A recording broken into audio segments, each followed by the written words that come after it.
All right, good morning. We are beginning today with Skandha 4, the start of Skandha 4 of the Srimad Devi Bhagavata Purana. The opening chapters of this Skandha are what you might describe as a very sectarian section, specifically focused on the perspective of the supremacy of the Devi over Vishnu, and of Shakta Dharma over Vaishnava Dharma. So that's kind of the tone of the start of this particular skandha, but we will get right into it. Janamejaya said, "O Vasaveya," which is a name of Vyasa, referring to his mother, "chief amongst the Munis, the ocean of all knowledge, O sinless one, the Lord and well-wisher of our families, I come to you with a mind to ask you certain questions.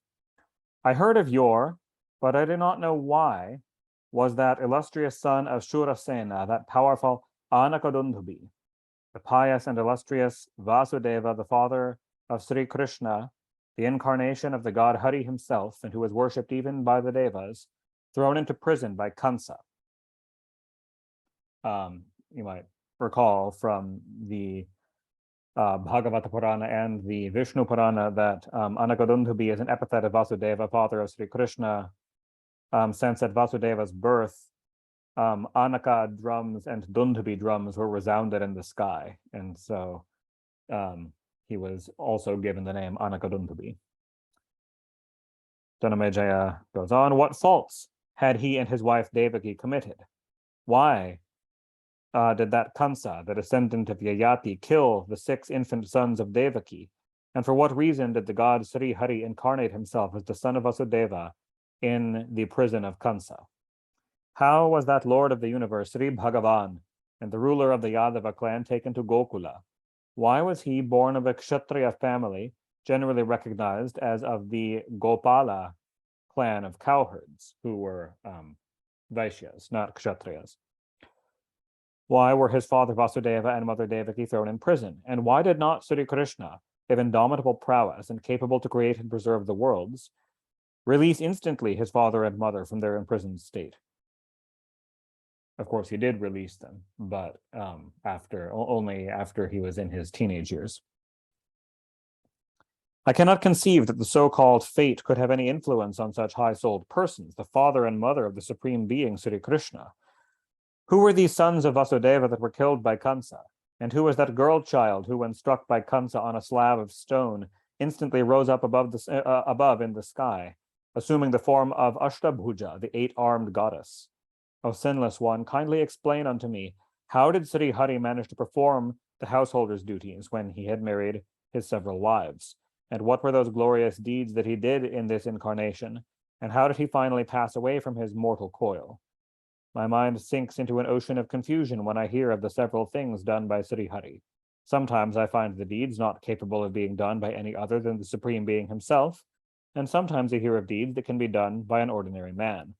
And therefore I cannot decide whether Vasudeva was the incarnation of God or an ordinary being.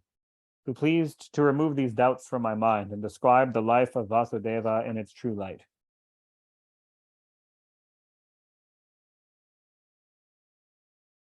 In days of yore, Janamejaya goes on, the 2 sons of Dharma were the 2 best amongst the rishis, the Devas, Nara and Narayana. They were very high-souled persons, and they performed severe austerities for long years. They were born as part incarnations of Vishnu, and for the good of the world did they, in the Badrikashrama, which is a valley in the Himalayas, an ashram in the valley, perform tapas, controlling their 6 passions and free from desires. The all-knowing sages Narada and others say that the well-known Arjuna and Sri Krishna of indomitable prowess were the 2 part incarnations of those 2 ancient munis, Nara and Narayana. How came those 2 devas, Nara and Narayana, to be born in the 2 bodies of Krishna and Arjuna, though they did not relinquish their previous bodies? since Nara and Narayana are immortal sages still living. And also, when those two munis had attained liberation, their goal in their yogas by performing severe tapasya, how could they again be born in other bodies? Since having attained moksha, they were theoretically free from reincarnation. If any Shudra dies performing his own dharma, Janamejaya expresses his understanding, he takes up a Vaishya body in his next incarnation. If any Vaishya died so, he takes up a Kshatriya body, and a Kshatriya, when adhering to his own rites and ceremonies, dying, takes up a Brahmin body in his next incarnation. And if a Brahmin be free from desires and resorts to the path of peace, when he dies, he becomes free from incarnations and is saved from this disease of getting into the world. Now, the reverse seems to take place in the case of Nara and Narayana. In spite of withering up their bodies by hard tapas, they took up Kshatriya bodies. Under what influence of karma did they take up birth when they were yogis? Or might they, the Brahmins, become Kshatriyas owing to some curse? Whatever it may be, kindly remove my doubts, explaining to me their causes. It is heard that the Yadava clan suffered destruction through the curse of a Brahmin, and in spite of Sri Krishna being the incarnation of the Supreme Being, his family died of the effect of the curse of Gandhari. How was it that Pradyumna was stolen away by Shambhara, the lord of the Asuras? And for what? That's Krishna's eldest son. And for what purpose? When Vasudeva, the Deva of the Devas, was present, how was it that his son was stolen away from the lying-in room? This seems impossible. Why did not Vasudeva see with his inner vision the stealing away of his son from the impregnable walls of his fortress-like mansion in Dvaraka? O Muni, after Vasudeva had gone to heaven, his wives were plundered by dacoits on the way. Dacoits are bandits. I am very much in doubt on this point. Also, I cannot understand why did this event take place just after his transition to heaven. Again, how was Sri Krishna, who was Vishnu's full incarnation, born into this world to take off the vicious load of this earth and to destroy the evildoers, terrified and fled through in fear of Jarasandha, evacuated his kingdom of Mathura and went with his armies and friends to Dvaraka? Vasudeva came here to destroy the evil miscreants and to conserve the dharma. How then did he not, as he was all-knowing, previously kill those bandits who afterwards stole and plundered his wives? Was it that he, being omniscient, did not know those bandits? He protected the Pandavas, no doubt, who were high-souled, righteous, and virtuous. But I cannot understand how did he consider the high-souled, virtuous persons like Bhishma, Drona, and others as loads of earth and slay them. The devotees of Sri Krishna, observing good customs, conducts, and practices, Yudhishthira and his brothers performed the Rajasuya Yajna according to the rules, giving various offerings to the Brahmins and depended entirely on Vasudeva. Still, O Muni, they suffered terrible hardships, whether they were virtuous deeds. But whither were their virtuous deeds by this time? What horrible sins did they commit that they had to suffer pains and troubles in the assembly? The highly merited Draupadi arose from the midst of the Yajna fire and is born of the part of Lakshmi, pure and devoted to Sri Krishna. How did such a glorious woman meet with incomparable, terrible pains, often and often? How could she be caught hold of by her hair on her head by Dushasana and carried to the royal assembly when she was in her menses and extremely terrified and was harassed publicly? How did she come to be a slave of Matsya Raja in his kingdom Virata, and though actually crying aloud like a female osprey, she was highly insulted by Kichaka? Alas, how could Draupadi be stolen away by Jayadratha, though latterly released by the Pandavas? What evil deeds did the Pandavas commit in their previous births that they had to befall so many trying difficulties? O high-minded Muni, my ancestors performed the Rajasuya Yajna, and still they fell under so many serious difficulties. Kindly explain the causes of these to me. If it be urged that they suffered so many serious calamities due to their actions in their former lives, that seems impossible, because they are born of the Devas. Thus arises my doubt. Be pleased to explain to me. Again, how did the Pandavas, the sons of Kunti, of good conduct and knowing the illusory nature of the world, why did they, out of pretense, kill Bhishma, Drona, and others? This appears a riddle to me, that these Pandavas were led to the extermination of their race, being inspired by Harivasudeva to this horrible act. Rather to live on begging alms than to live on rice, growing wild or without cultivation, or to live as an artisan or artist, than to kill the valiant warriors unlawfully in a battle simply out of voluptuous greed. O best of the Munis, you have preserved this extirpated race by producing the Goloka sons of indomitable prowess. Goloka sons is a euphemism for sons born by another man to a woman whose husband whose first husband is dead. And why did my honored father, born of Uttara in this respected family, encircle a snake round the neck of a Brahmin ascetic? Nobody born of a Kshatriya family shows signs of hatred and jealousy toward a Brahmin. Is it that my father showed such a feeling to that ascetic who took the vow of silence? O best of the Munis, these things and lots of others are troubling my mind with many grave doubts. O merciful saint, you know everything. Be kind enough to quell this, the disturbed state of my mind. Thus ends the first Adhyaya and the fourth book of Srimad Devi Bhagavata Purana of 18,000 verses by Maharshi Veda Vyasa. Chapter 2. The learned Vyasa, the son of Satyavati, and the knower of the Puranas, when thus asked by Janamejaya, the son of Parikshit, whose heart had become calm, replied in the following words, capable to remove all his doubts. Vyasa said, O Raja,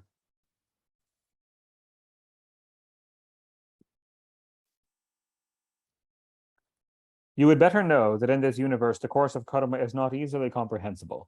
Even the devas are not capable to comprehend the wonderful effects of actions, what to speak of men. When this universe composed of the three gunas arose, it was through karma that everything had its origin. It was the seed of karma whence the jivas, the individual embodied souls, arose, with neither any beginning nor any end. Those jivas go on, often and often incarnating in numberless varieties of wombs, and then go to dissolution. When this karma ceases, the jivas then are never to have any more connection with any other body. The karmas done by jivas are of three kinds: inauspicious, auspicious, and a mix of the two, of which the auspicious is the sattvic karma, the unauspicious is the tamasic karma, and the mixed is the rajasic karma. Thus have been said by the sages. These three again are subdivided into three. They are sanchita, bhavishya, and prarabdha. So sanchita karma means accumulated karma from the past. Bhavishya karma are karma that is impending in the future. And prarabdha karma is karma that is currently manifesting. All these karmas are indwelling always within the body. O Raja, everybody, even Brahma, Vishnu, and Mahesha, are all under the influence of this karma, and they experience pleasure, pain, old age, disease, and death, joy and sorrow, lust, anger, greed, and other bodily qualities out of the effects of this karma, which we ordinarily refer to as fate. Therefore, love, hatred, and other bodily qualities all predominate equally in all bodies. Anger, jealousy, hatred. So predominant equally in all bodies, as in the potential for them is present in all bodies, or all bodies have the same nature, which is subject to such things. Of course, through karma and vasana, they can be expressed or unexpressed in one person versus another person. Anger, jealousy, hatred, and other similar qualities arise in the devas, humans, and birds, owing to some sort of dislikes on previous occasions, and love, compassion, pity, etc. arise out of some sort of likings existing already. O Raja, no individual can arise without some sort of action or other. It is through karma that the sun traverses the sky. It is through karma that the moon was attacked with the disease of consumption. And it is through karma that the Rudra holds the disc of skull bone. This karma, therefore, has no beginning nor end till moksha. Know that this karma is the sole cause in the production of this universe. For this reason, this whole universe, movable and immovable, is real, but munis are deeply absorbed in meditation to ascertain about its reality or unreality. They cannot definitely know for certain whether this world is real or unreal, for where Maya is prevalent, universe is there. Where is the cause fully existing in all respects? Where there is the cause fully existing in all respects, how can we say there is no effect? The Maya is eternal and always acts as the prime cause of all. Therefore, O Raja, the sages declare that the seed of karma is eternal. This whole universe changes incessantly, being controlled by this karma. O King of Kings, they say it is through the will of Vishnu, of unbounded energy and splendor, that all this universe enters again and again into all sorts of wombs, whether good or evil. Now, if the birth of Vishnu of infinite prowess takes place according to his will, then why is it that he travels through many impious births? Why is it that Bhagavan Vishnu goes in different yugas to take his births in low, vile origins? Where is that self-dependent man who, leaving his abode of Vaikuntha and all sorts of pleasures and happiness, desires to live in this mortal temple filled with urine, feces, and other filthy matters? No intelligent man will leave comfortable resting places and amorous sports and gathering flowers for the sake of dwelling in this uterus in the womb. Who likes to live with his face downwards in the womb when he can enjoy fine heavenly soft downs puffed up with cotton or silk? Who will abandon singing, dancing, and music, where all sorts of love feelings are being manifested, and think of coming down to this veritable Naraka of this world? Who will abandon the wonderful ambrosial nectar and prosperity given by Lakshmi that cannot be easily renounced, and then like to taste this urine and feces? There is no Naraka more aggravating in the three worlds than this existence in the wombs. The Munis, afraid of these, perform difficult asceticisms in this wondrous world. Wise, intelligent persons renounce their kingdoms and enjoyments and resort to forests. Who is there so stupid as to enter willingly into the various wombs? Worms and insects torment the jivas in the womb. The digestive fire of the stomach heats it from below, whereas it is always fearfully tied down on all sides of the flesh, enclosing its fat or marrow. O Raja, not a trace of happiness is visible there. It is far better to live in a prison house, fettered by hard iron chains, than to live for a moment in the womb. It is very hard and painful to be in the womb for 10 months. To come out of the hard and terrible womb is also extremely troublesome. Jivas get trouble in their childhood. They cannot speak, and they do not know what to say when they are hungry or thirsty.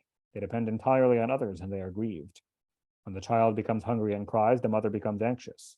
When the child is afflicted with diseases and cries, the mother then knows and administers medicines. Thus many troubles arise in childhood. Sages do not therefore find any happiness and do not desire of their own accord to come here. O Raja, no sane man would forego incessant heavenly pleasures and prefer before the devas to this toilsome and painful state of being born in the womb. O King of Kings, all the devas, Brahma, and others have to enjoy fully the effects of their karmas that they have done, whether they are pleasant or painful. O best of Rajas, the fruits of karma must have to be experienced, whether auspicious or inauspicious, be he a deva or human being or an animal, anyone who has embodied himself in fine or gross bodies. Human beings, by dint of their practice of tapas, religious austerities, almsgivings, and sacrifices, rise to Indrahood. Indra, in his turn, when the effects of his good actions cease, comes down to inferior birth, so there is no doubt of it. In the Rama Avatara, the devas had to incarnate themselves as monkeys, and in the Krishna Avatara, the devas had to incarnate themselves as human beings, Gopas and Yadavas. Thus being urged on by Brahma, Bhagavan Vishnu incarnates himself many times, yugas after yugas, to preserve the dharma. O King of mortals, thus like the wheel of a car, like a cart wheel, Bhagavan Hari incarnated himself in various wombs successively in a wonderful manner. The destruction of the Daityas was done by Hari in his many secondary incarnations. Now I will narrate to you the auspicious facts of the birth of Krishna, who incarnated himself in the Yadukula, in the family of Yadu. O Raja, the illustrious Vasudeva, born of the part of the Muni Kashyapa, had to take his birth again as a human being due to his previous curse, and had to maintain his livelihood by tending cows. O best of Rajas, the two wives of Kashyapa, Aditi and Surasa, had to take their births as the two sisters Devaki and Rohini, on account of the curses cast on them. O descendant of Bharata, we have thus heard that they were greatly cursed at one time by Varuna, the water deity, who got very much angry.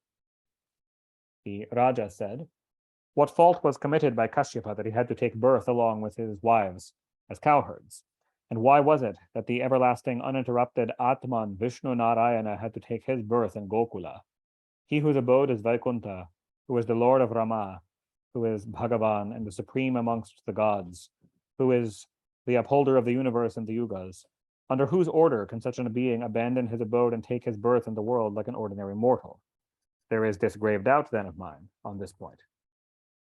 Obtaining this depraved human coil, one is always perplexed with various thoughts, sometimes with lust, anger, jealousy, intoleration, sorrow, enmity, sometimes with pleasurable feelings, happiness, others with fear, sufferings, penury, sometimes with straightforwardness, good or bad deeds, faithfulness, treachery, unsteadiness, supporting others, sometimes with remorse, hesitation, bragging, greed, vain boasting, delusion, or hypocrisy, and sometimes with remorse. These different feelings exist in men. How then can Vishnu Bhagavan abandon his eternal pleasures and have recourse to this human birth full of many perplexing thoughts? O best of Munis, what peculiar happiness is there in the pleasures of human births, that Sri Bhagavan Hari has to undertake the burden of dwelling thus in the human wombs? O Munindra, the sufferings that are experienced, Munindra means Indra of Munis or Indra of sages, essentially just saying like first, foremost, and preeminent among sages. The sufferings that are experienced while in the womb, the pain during the time of delivery, the misfortunes in early childhood, the troubles of passionate lust in youth, the greater sorrows and difficulties in the householder's life, all these are existent there in human life. How then can Bhagavan Vishnu incarnate himself often in these various human births? What an amount of enormous difficulties had Brahma-born Hari to undertake in his Rama incarnation. That high-souled one had to suffer during his exile in the forest, suffered from the stealing away of his wife Sita, suffered from frequent wars, and for the final separation from his wife Sita. Likewise, in the Krishna Avatara, his birth in a prison, the departure to Gokula tending cows, the killing of Kansa, departure to Dwaraka with great difficulty, and all sorts of household difficulties were there. Why had he to suffer all these? Who amongst the wise and the emancipated, of his own accord, condescends to take on his shoulders so many hard sufferings? This is the grave doubt in my mind. Be graciously pleased to remove this my grave doubt and make my mind tranquil. Here ends the second chapter in the fourth book of Srimad Devi Bhagavatam of the Mahapuranam of 18,000 verses by Maharshi Veda Vyasa. Chapter 3. Vyasa said, O Raja, the incarnation of Sri Hari and the incarnation of the Amsha avatars of all the other devas are accountable to many causes. Hear now the cause of the incarnations of Vasudeva, Krishna's father, Devaki and Rohini in detail. Once on an occasion, Sriman Kashyapa stole away the Kamadhenu, the heavenly cow yielding all desires, from the Deva Varuna for his sacrificial purpose. And though he was entreated by Varuna often and often to return the cow, Kashyapa did not return to him that best of all the cows. Varuna became very sorry. He went to Brahma, the Lord of the creation, and told him humbly all that had happened and about his sorrows. O glorious one, he said, Maharshi Kashyapa is now almost infatuated with his yajna, and though I have tried all my means, he is not returning to me my cow. I could not hear the pitiful cries and wailings of the calves on bereavement from their mother, and I cursed Kashyapa, saying, You will go down and take birth in the human world as a cowherd, and your two wives are also to go there as human mortals, suffering under the greatest difficulties and dangers. O Brahmana, on seeing the distressed condition of the calves, I cursed Aditi a second time that she would be put to prison, her children would be stillborn, or die immediately after birth, and she would suffer lots of troubles. O Janamejaya, hearing this, the lotus-born Brahma called Kashyapa before him and asked, O fortunate one, why have you stolen away all the cows of the Varuna Deva, the guardian of a quarter of the world? The West, specifically, is what that's referring to. And why have you committed an offense in not returning the cows to him? Bhagavan, you are intelligent, you know everything fully. Knowing that it is a sin to steal others' property, why have you committed this unlawful act of stealing away these cows? Oh, what is the wonderful influence of covetousness? Even those that are great are not free from the clutches of greed. Covetousness is the source of all sins, is unapproved by the sages, and leads to Naraka. Lo, Maharshi Kashyapa is not able to leave this vicious habit even now. What shall I do? I will hence count greed as more powerful than even fate, the ruler of all destinies. Blessed are those saints that have devoted themselves wholly to the attainment of peace, who are tranquil-hearted, lead a hermit's life, and do not ask of anything from anybody or themselves. Verily, they are blessed. This covetousness is a powerful enemy. It is always unholy and odious. See, its influence has overpowered the Maharshi Kashyapa and has tied him down to an ordinary affection and has urged him to commit a sinful act. Then the Prajapati Brahma, to preserve and keep the prestige in the name of justice and dharma, cursed his own very dear grandson Kashyapa, the best of the Munis, and said, "Go to the earth in your ansha." So in your ansha means in your part. A partial form of him goes, not the entirety of Prajapati Kashyapa, but simply an ansha of him. And take your birth in the Yadu clan. Be united with your wives and work as a cowherd. Vyasa said, O Raja, thus was cursed the Maharshi Kashyapa by Brahma and Varuna to come down to the earth as an Amshavatara to relieve the earth of her burden. Diti too, becoming grieved much with sorrows, cursed Aditi that 7 of her sons would be killed consecutively after their births. Janamejaya said, O best of Munis, why was it that Diti so cruelly cursed her sister Aditi, the mother of Indra? Kindly explain to me the cause of this and oblige. I am sorry to hear of this curse. Sutta said, thus asked by the son of Parikshit, Vyasa, the son of Satyavati, himself replied to the king about their causes in the following words. Vyasa said, Daksha Prajapati had 2 daughters, Diti and Aditi. These 2 of high rank were married to Kashyapa, and they were his favorites. Aditi gave birth to the very powerful Indra, the Raja of the Devas. Diti too asked for a son of the same strength, prowess, and splendor as the strength, prowess, and splendor of Indra. Diti, of beautiful dark blue eyes, entreated to her husband and said, Give me a son, O giver of due respect to everybody, who shall be a hero as strong as Indra, dharmic and of indomitable energy. The Muni said to her, O dear, be peaceful. I advise you to take a vow. Practice a rite, and when the period of your practice will be over, the observance of a vratam, you will get a son like Indra. Diti promised to act according to his word and took an oath. And when she practiced the vrata, Maharshi Kashyapa impregnated her with the seed in her womb. Diti also bore the seed in her womb according to the usual rites. The excellent fair complexioned Diti remained sacred, observed all the rules, and deeply intent on her vows, subsisted only on milk and slept on the ground. Thus, when the fetus was fully developed, Diti began to look white and full of splendor because of the radiance shining from her powerful child.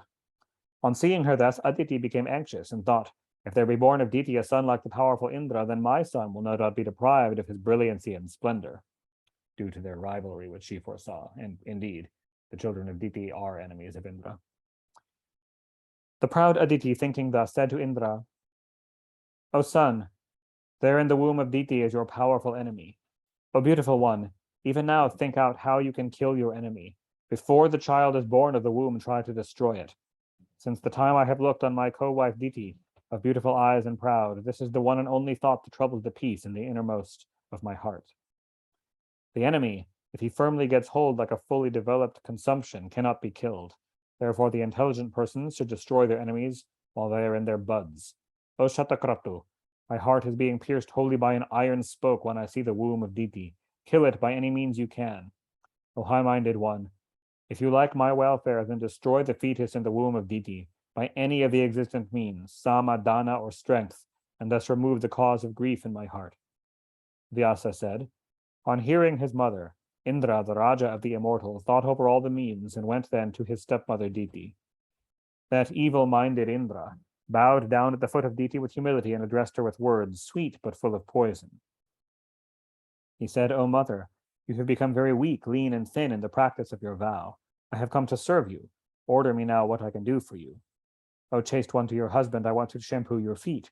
To serve one's guru means to earn righteousness and immortality. O mother, I swear on oath I don't make any difference between you and my mother Aditi. Saying thus, he touched her feet and began to shampoo her legs.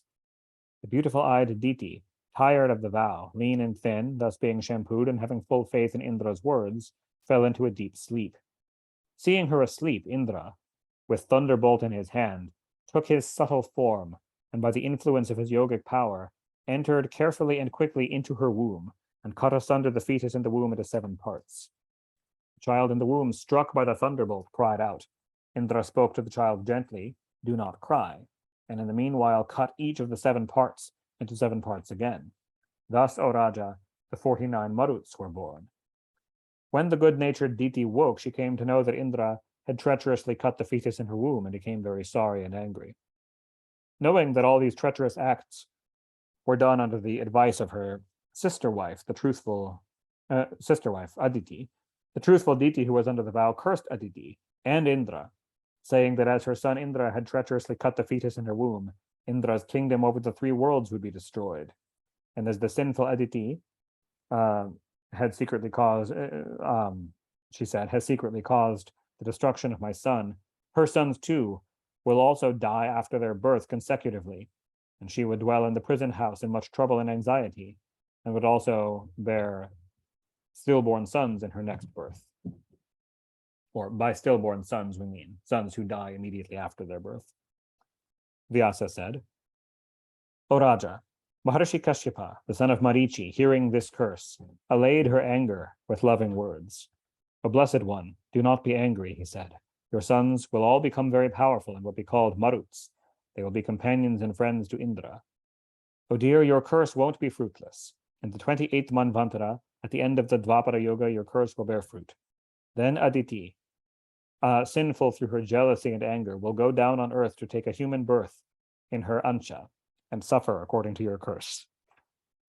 Varuna too had become very grieved and cursed her. And due to both these curses, this Aditi was born as a woman. O Raja, the fair-complexioned Diti, thus consoled by her husband, became glad and did not utter any more unpleasant words. O Raja, thus I have narrated to you the cause of these previous curses. O best of kings, thus Aditi was born as Devaki out of her Ansha. Here ends the 3rd chapter of the 4th book of the Mahapuranam Srimad Devi Bhagavatam of 18,000 verses on the former curse of Vasudeva and Devaki by Maharshi Vedavyasa. Chapter 4. The Raja spoke. O highly honored and intelligent one, I have heard the anecdotes just related to me by you. I am very much bewildered. This samsara is vice incarnate. I wonder how the jivas entangled in its meshes can ever be freed. When the son of Kashyapa, whose kingdom is the 3 worlds, can commit such a heinous act, what wonder then that any other ordinary person would do more blamable things? On the pretense of serving and on a solemn oath, when a man can enter into his stepmother's womb and take away the life of the son, what more heinous and dreadful act can take place than this? When the preserver and controller of dharma, the ruler of the 3 worlds, can do such acts, you cannot expect that any other person would desist from committing heinous and contemptible acts. O Jagadguru, indeed my grandfather did unjustifiable, horrible mean acts on the battlefield of Kurukshetra. It is really wonderful. Bhishma, Drona, Kripa, Karna, even Yudhishthira, who is the part incarnation of dharma, all these were urged by Vasudeva into this act contrary to dharma. These personages are all born of Devanshas, devoted to dharma and intelligent. They know the transitory nature of this world. How can they commit such mean and blamable things? O glory of the Brahmins, what faith or regard can we have for a dharma when such high-souled persons commit such adharmic acts? Indeed, there is doubt whether dharma exists at all or not. O best of the Munis, my heart is agitated very much on hearing these incidents. If it be said that the word of the aptas, or seers, is a sufficient guarantee for the entirety of dharma, it may then be questioned where there is such an apta holding such a pure religious body. All those persons who are attached to worldliness are bent on all worldly objects with their whole head and heart. These, therefore, cannot be such aptas. When self-interest is obstructed, jealousy and anger arise, and to secure one's self-interest out of jealousy arise untruthful words. Even the pure, excellent, virtuous Sri Krishna, with full consciousness, had to assume under pretense, had to essentially take on the disguise of a Brahmin for killing Jarasandha. Just as the holy Sri Hari assumed a false appearance to kill Jarasandha, similarly Arjuna too did a false yajna to accomplish his ends. Where is then one who can claim to be an apta, and what proof is there of the existence of such an apta?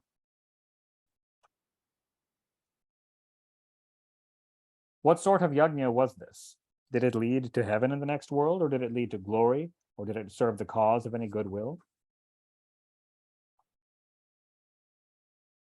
Why was it deprived of that peace and rest, as it was performed with a view to kill Shishupala and others? The pundits of yore declare that truth is the first pada, or the first foot, cleanliness the second, compassion the third, and charity is the fourth pada of dharma.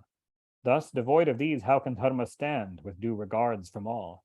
How can an act bear good fruits when it has no trace of virtue in it? Seems no one had any trace of faith and steadiness in one's dharma. Vishnu, the Lord of the universe, assumed his Vamana avatara with the express object to cheat Bali, the Raja of the Daityas. Now, O Muni, the Raja Bali performed 100 yajnas. He was the protector of the Vedas, virtuous, charitable, truthful, and self-controlled. Why was such a man dislodged from his position by Vishnu the powerful? Who was victorious in this affair? Was it Bali who was cheated, or was it Vamanadeva, the expert in making a nice pretense? Who was the better of the two? I have got grave doubts on this point. O the best of the twice-born, you are the composer of the Puranas, virtuous and liberal-hearted. Speak what is true. Vyasa said, O Raja, the victory was certainly Bali's, inasmuch as he fulfilled his promise and gave over his kingdom of the earth to Vishnu. And inasmuch as Vishnu, in his fifth or Vamana avatara, deceived Bali, he had to become a dwarf. O Raja, there is nothing superior in dharma to truth. See, Sri Hari even had to become for his falsehood a gatekeeper of Bali. O Raja, it is hardly possible for a human being to observe in every way the injunctions of truth. Powerful indeed is Maya, composed of the three qualities and of various forms. By her is created this universe, made manifold by the admixture of the three gunas. How can you therefore expect truth to be observed wholly without the least violation by a deceiver? This world is made up of the mixture of rajas. O Raja, know this as the everyday routine of things in nature. It is only the munis and hermits that can observe pure truth, and that is why they are without any attachment. They do not accept anything from anybody.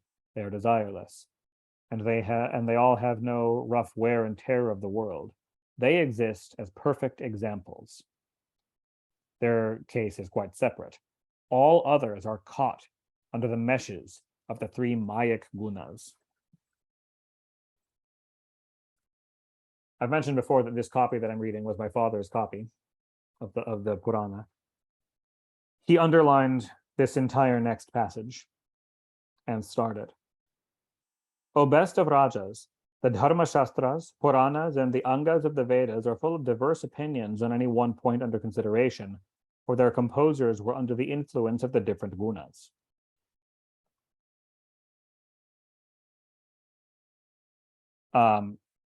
And indeed, I'll just comment briefly on that. That refers to that the Dharma Shastras, the Puranas, and the Vedangas are fallible. They are considered smriti rather than sruti scriptures. The sruti refers to the Vedas themselves. The Dharma Shastras, Puranas, including this Purana itself, as one of the Puranas, were composed under influence of the gunas, and are considered fallible. The saguna persons, persons under the influence of the gunas of Maya, do saguna works, and the nirguna persons, the persons who are above Maya, do not do any saguna work or saguna karma. And when the gunas are mixed with one another, they cannot remain pure. They exhibit qualities of those gunas with which they are mixed. So even if a work is primarily sattvic, such as a Dharma Shastra, a Purana, so on, even this own work, this fully applies to itself, it cannot remain purely sattvic. It will exhibit qualities of rajas and tamas mixed with it, as they were mixed in the mental influences of its composer. O Raja, one is influenced by Maya no sooner than one takes one's birth in this world, so that nobody can remain steady in this pure, steady maxim of truth, untainted by any falsehood or deceit. The sense organs, indriyas, confound the buddhi, or the reason, and make one follow the path of enjoying sensual things, even when it is not reasonable or wise to do so. Mind is attached to the senses and follows diverse ways, urged on furiously by the three gunas. O Raja, all the beings, Brahma down to the moving and non-moving things, fall under the delusion of Maya. She plays with them. This Maya is always imposing on all, and she is incessantly making formations and transformations in this universe. O King of Kings, the man under the influence of karma takes recourse to this untruth from the very moment of his birth. He takes recourse to the untruth of the illusory world, and all his actions arise from Maya, from the very moment of his birth. Persons, when they do not get their desired objects after they have pondered how to secure the sensual objects, take recourse to pretext, and from that pretext do many sinful acts. Lust, anger, and avarice, these three are very powerful enemies. The jivas under their influence cannot distinguish the right from the wrong. When wealth, might, and rank come to a person, he gets deep-rooted ahankara and becomes very egoistic. From ahankara, delusion comes, and from delusion, insensibility and death ensue. Here men argue mentally many plans, and thence jealousy, intolerance, and enmity spring in the heart. Next arise out of delusion hope, thirst, misery, low-spiritedness, arrogance, and adharma. It is through ahankara that people are led to perform yajnas, charities, visit places of pilgrimages, practice vows and rules for religious rites and ceremonies. Hence, these sacrificial acts proceeding from ahankara are unable to remove the clouds of impurity from the mind, as observance of purity and cleanliness does, especially when any action is done through greed or undue affection as its motive. It cannot be pure in every respect. Therefore, at the commencement of any yajna, the wise persons look at the purity of sacrificial things, or the dravya shuddhi. Those articles that are collected without injuring others are the best in religious acts. O best of rajas, if the things acquired by injuring others be utilized in any auspicious act, they yield contrary results at the time of fruition. It is he only whose mind is very pure and undefiled who gets the results wholly auspicious from any sacrificial act. Minds defiled do not acquire their proper desired objects. When the guru and the priests ordained are sincere and pure, moreover, when the place, moment, act, sacrificial things, the mantras, and the yajamana, or the sponsor of the yajna, are all holy, then and there only the full results in their accrue in their entirety to the yajamana. If the yajna be intended for the destruction of one's enemy, or for a personal motive in one's gain, it converts auspicious results into those that are inauspicious and leads to ruin in the end. Selfish persons are unable to ascertain which actions are auspicious and which are not. They depend on the circumstances, what they call deva, and the people do acts sinful instead of virtuous. The devas and asuras are all created by Brahma the Prajapati, the creator. They are all selfish. Hence they are at war with each other. The devas are born from the sattva guna, human beings are sprung from rajas, and the birds are sprung from the tamas. O Raja, when the devas born of the sattva guna are always engaged in inimical actions, what wonder then is there that the lower ones would be at war with one another? O Raja, when the devas are always discontented, filled with jealousy and envy, at war amongst each other, and obstructors of the ascetics and the austere persons, then know that this universe has sprung from ahankara. How can you expect them to be free from feelings of anger, jealousy, etc.? And here ends the 4th chapter of the 4th book, the Mahapuranam Srimad Devi Bhagavatam of 18,000 verses on Adharma by Maharshi Veda Vyasa. Chapter 5. Vyasa said, O best of rajas, there is no need of dwelling at length on this point, on the pervasiveness of adharma throughout the universe, founded on ignorance. Suffice to say that in this world are very rarely found persons that are dharmic and free from egoism, jealousy, anger, etc. O King of Kings, even in the Satya Yuga, the golden age, this world, moving and unmoving, was covered with feelings of jealousy and anger. What to say in this Kali Yuga? O best of rajas, When the devas are deceitful, jealous, and filled with feelings of anger, what is to be said with human beings and other lower creations? O Lord of the earth, it is natural that injury be inflicted on those persons that commit injury. But when peaceful persons, void of any enmity, are injured, that is certainly an act wicked and mischievous. Whenever any devout ascetic, calm and quiet, is engaged in prayer and meditation, and silent muttering of mantras, the Raja of the Immortals throws hindrance in his asceticism. To those that are holy, all the yugas are the Satya Yuga. To ones who are unholy, always it is the Kali Yuga. And to the mixed ones, always it is Treta or Dvapara. You will very seldom find a few persons following really the true Dharma. Otherwise, you would have found all the persons in the different yugas, dharmic appropriate to those yugas. O Raja, in all cases where the conservation of dharma and dharmic affairs are concerned, know that the original wish and desire is the cause. If this desire be impure and sullied, religion becomes also sullied. For verily, this impurity in one's desire is the cause of ruin, the cause of one's ruin in every respect. A son named Dharma was born of the heart of Brahma. He was devoted to Brahmajnana, the knowledge of Brahman. He was truthful and always engaged in rites and ceremonies in accordance with the Vedic religion.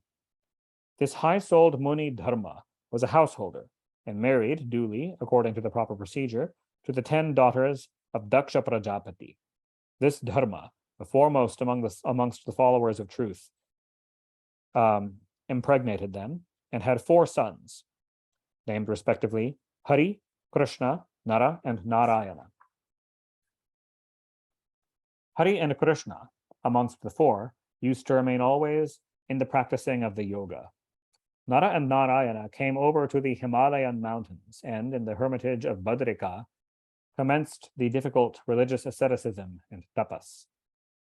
The foremost of the ascetics, those 2 ancient munis, Nara and Narayana, began to recite that highest mantra of Parabrahman, the Gayatri, on the wide, spacious bank of the Ganga. Now, this is somewhat aside from the point of the story, but just a geographical note. This here does not refer to the river Ganga as commonly referenced as such. It refers to a different river, the Alakananda in India, which in a spiritual sense is considered a portion of the river Ganga, but it is physically a different river from the main Ganga River that flows through the Badrika Valley where they were.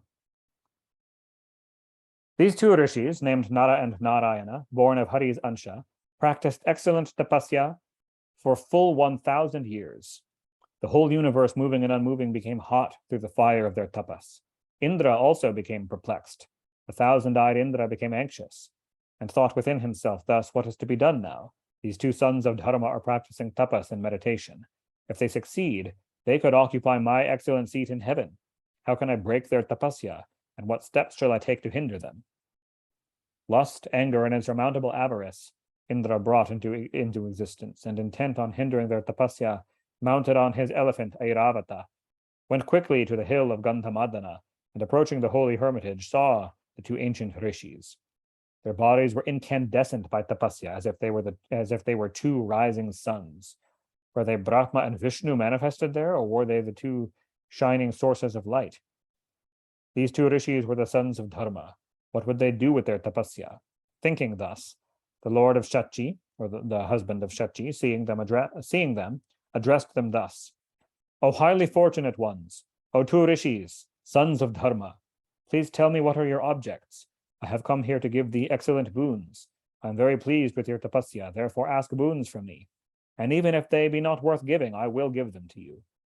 Vyasa said, the rishis were deeply immersed in meditation and seemed very firm and resolute. They therefore did not make any reply, though Indra, standing before them, repeatedly urged them to ask boons from him. Seeing this, the Raja of the Immortals began to terrify them, or to attempt to terrify them, with his supernatural, enchanting, fearful Mayak powers. He created lions, tigers, wolves, and other murderous animals, and began to attempt to terrify the 2 rishis with them. Indra also produced rains, hurricanes and fires, so that they might yield. In spite of Indra's attempts to terrify them by his wonderful Maya, the two Munis, Nara and Narayana, the two sons of Dharma, could not be brought under his control, and Indra gave up and returned to his own palace. And he became very sorry and thought thus, these two Munis could not be tempted away with boons, nor did they flee from their place of worship, from fire, wind, wolves, tigers, and lions. No one, I think, would be able to break their meditation. When fear and temptations have not distracted them from their meditation, they are certainly meditating on the eternal Mahavidya Sri Bhuvaneshwari, the Parashakti of nature, the source of all Mayas, the goddess, the creatrix of all the worlds, the wonderful highest Prakriti. What other expert in creating Maya can there be who can break their meditation? Indeed, how can this whole host of Mayas that are created by gods and asuras overpower those purged of all their sins, who are meditating on their creator, the supreme Maya, that illusion by which one considers the unreal universe as really existent and as distinct from the supreme spirit, whence the devas and asuras have derived all our supernatural powers. He in whose heart reign the bija mantras of Vak, Kama, and Maya, the Vag Bijam, Kama Bijam, and Maya Bijam. No one is able to stand against and overpower him. O Raja, said Vyasa, Indra, enchanted by Maya, did not desist from tempting the two rishis, but he went on thinking of other means by which their asceticism could be baffled. And he asked Kama and Vasanta, the devas of lust and the spring season, to come before him and addressed them thus, O Kama, you now be united with your wife Rati and Vasanta. So you together with your wife Rati and Vasanta, go to the hill Gandhamadana, accompanied by all the apsaras and with all the rasas, or all the sentiments of love.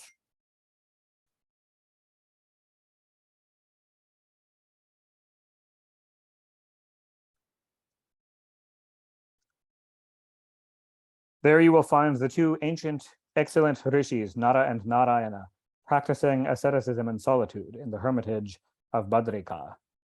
O Manmata, you better go before them, and with the influence of your arrows, do now my work and make their hearts extremely lustful. O fortunate one, charm them over by means of your arrows, make them leave their asceticism by magical spells. Who is there in this world of devas, daityas, and human beings that being whipped by your arrows does not come under your control?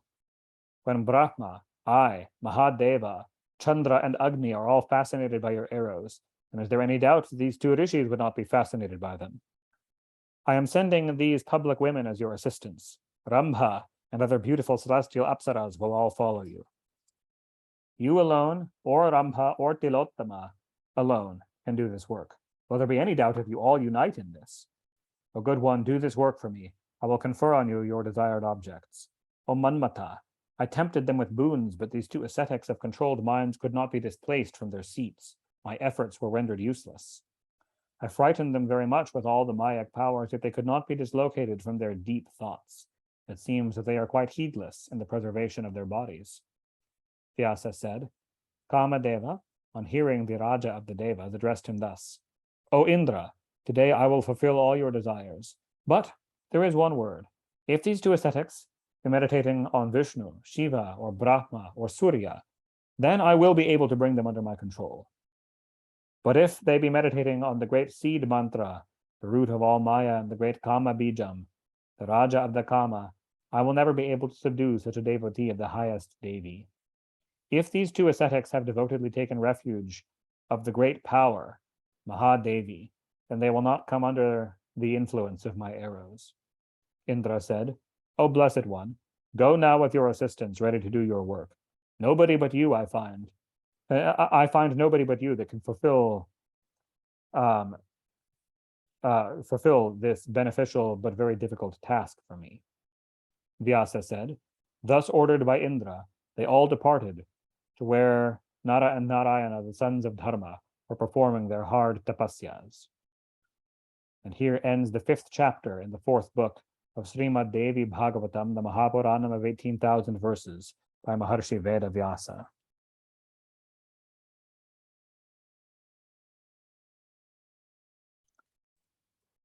And I think that's probably a good stopping point.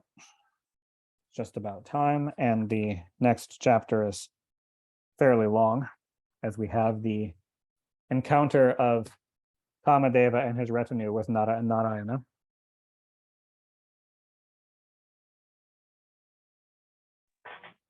Amazing. Thank you, Devi. Yeah. Thank you so much. Thank you. Thank you guys for coming.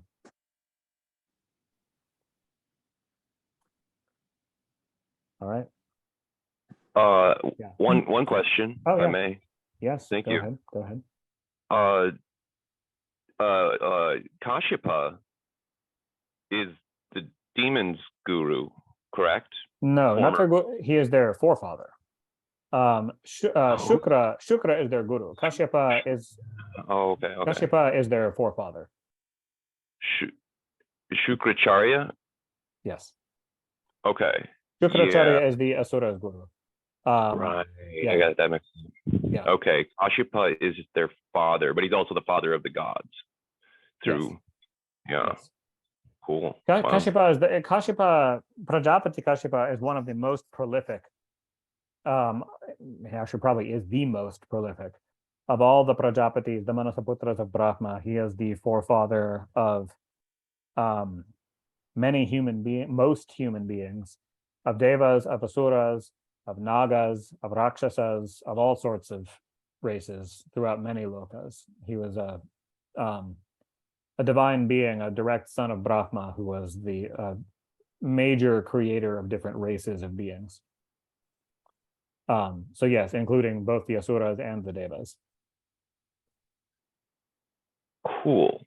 And the other thing, if you could reflect on the whole Janamajaya's question of if Krishna is omnipotent, omnipresent, omniscient, why couldn't he control the violence and suffering? Was a great question. What could you kind of paraphrase Vyasa's response to that? It was just Vyasa, it's too complicated, basically. Like karma is so complicated that it had to happen, kind of thing, or Vyasa has not addressed it in detail yet. That's right. Okay. He certainly did in the other texts that we've previously read together in the Bhagavata Purana and the Vishnu Purana. We've got more detailed explanations of all of that, and we'll be getting to more of it here as well. But essentially, it wasn't meant to be prevented. All of that was karmically, like, it wasn't Krishna's goal to prevent it in an ultimate sense. That was all the fulfillment of being's karma. All of that was exactly as was intended. In fact, Krishna himself brought about a great deal of the violence deliberately, to bring about wars to remove the burden from the earth of vast numbers of abusive men who were causing suffering to others through dominance, through their strength of arms. The outbreak of the Great War was the main point. Krishna himself said was a major goal of his avatarana was to cause that war. He did go through the motions of diplomacy, showing the correct steps to take to try to avert war, but in a karmic sense, the war was the point. He wasn't trying to prevent it. Wow. Yeah. And then that goes back into his talk about the gunas. Definitely. About how, a play of the gunas, and how within the world that was an example of rajoguna. Since violence is always an expression of rajas, if we're talking in terms of gunas. That was an example of rajoguna being used to destroy itself and also to destroy tamas. Wow. Yeah. Cool. Thank you, Deva. Amazing. Yeah. All right. Yeah. Thank you very much. Thank you so much.